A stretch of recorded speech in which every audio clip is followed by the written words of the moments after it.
The English Lake District can be tough on cars, but it's good country for proving their reliability, endurance and economy. That's what happened in the Cinque Mille Miglia 5,000-mile reliability trial. It meant motoring for no less than 120 hours at a non-stop average speed of 42 miles an hour over mountains and motorway to find out whether modern motor cars are made better than their ancestors were. To make the trial fully representative, two popular cars, a Vauxhall Viva and a Vauxhall Victor, were taken straight out of the showroom and handed over to 8 members of the Furness and District Motor Club.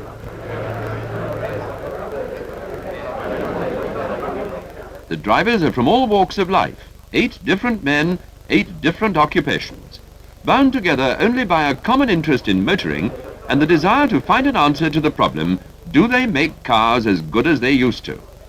Spanning different driving generations, the drivers are presented to the watching crowd like matadors at a bullfight, before the duty men strap in and wait for the flag wave that sends them on their way towards the hills and lakes.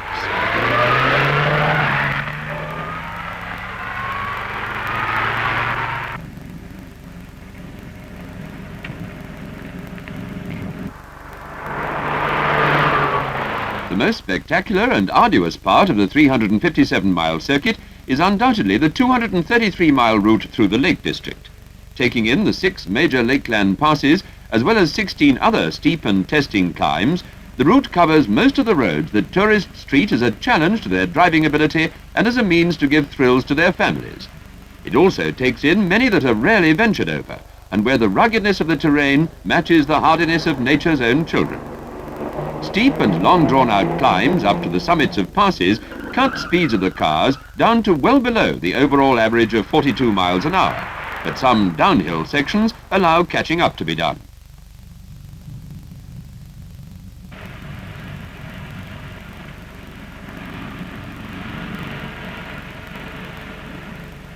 The run down towards the motorway takes in a variety of A and B class roads.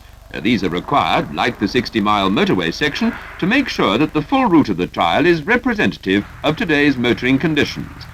The overall average speed is increased to 64 miles an hour for the motorway sections, so that again, in good and bad weather, a true picture is obtained of the performance of the two cars.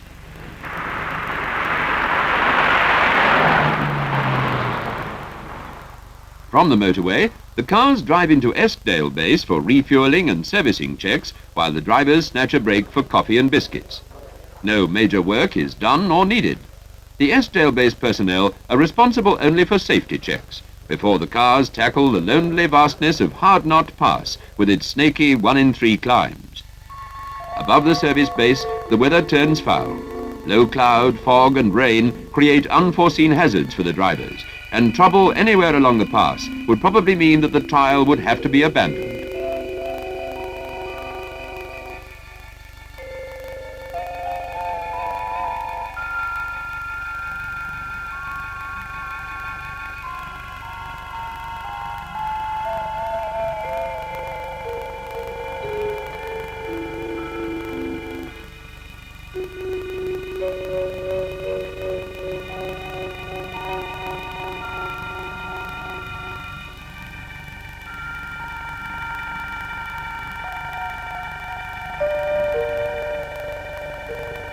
Only at the bottom of the pass do the drivers eventually run out of the fog to be met with another kind of hold-up before the run into base headquarters at the Swan Hotel, Newby Bridge.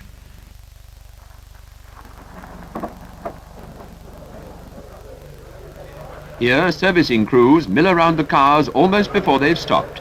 Willing hands are put to work checking tyres and oil, topping up fuel and cleaning windscreens. There's little time to lose.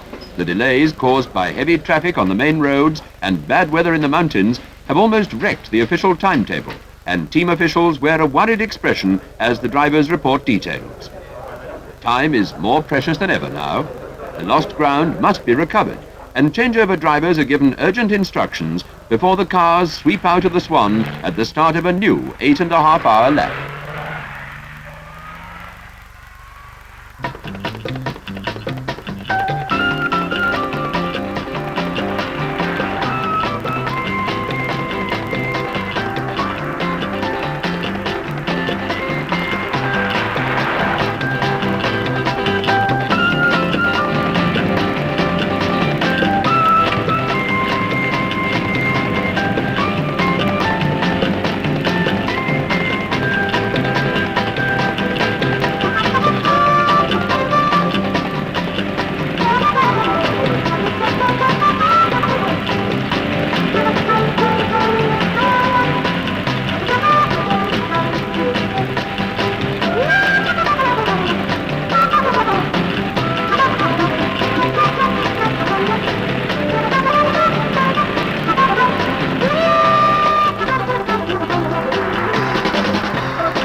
By day and by night, whenever the cars return for servicing, activity at the Swan is not lessened. Tyres and services still need to be checked, systems to be refilled.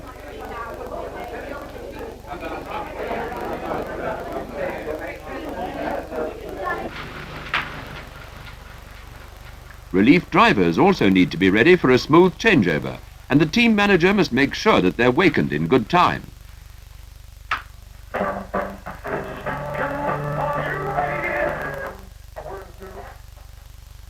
Dawn finds the cars many miles away from base headquarters, but the crews are far from lost. They're all local men, and they have an intimate knowledge of this testing, twisting Lake District circuit. Under these conditions, the co-driver's responsibilities revolve mainly around accurate timekeeping to keep the cars to their difficult schedule, rather than indicating precisely when and where the cars should be steered.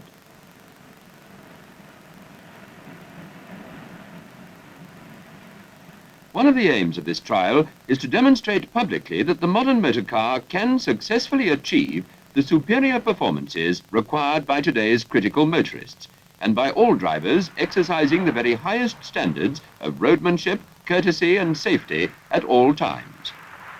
Lost time can sometimes be made up on these early morning runs through country lanes.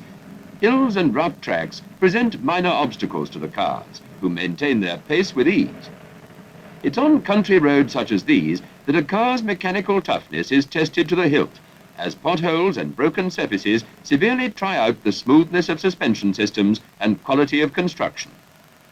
Ascents and descents across the Lakeland Massif severely stress working parts on the cars, as throttle and brake pedals are alternately operated to maintain the overall speed of the trial.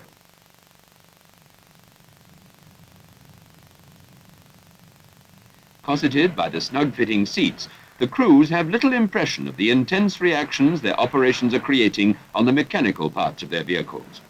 The comforting interior warmth and general overall quietness lift them into another world, removing driving stress and allowing them to concentrate fully on the job in hand, piloting the cars to their rendezvous at the end of the trial.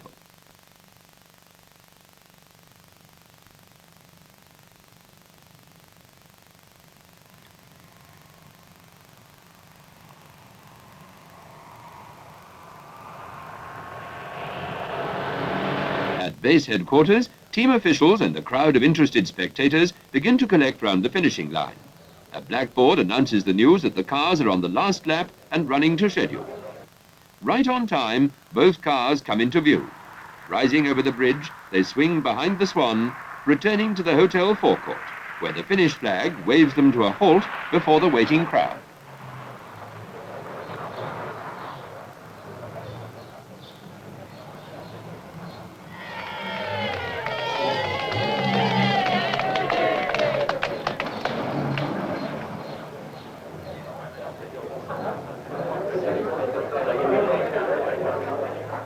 Then, to celebrate, it's champagne all round, for the drivers and team officials who have contributed so much towards the success of this car-proving reliability trial.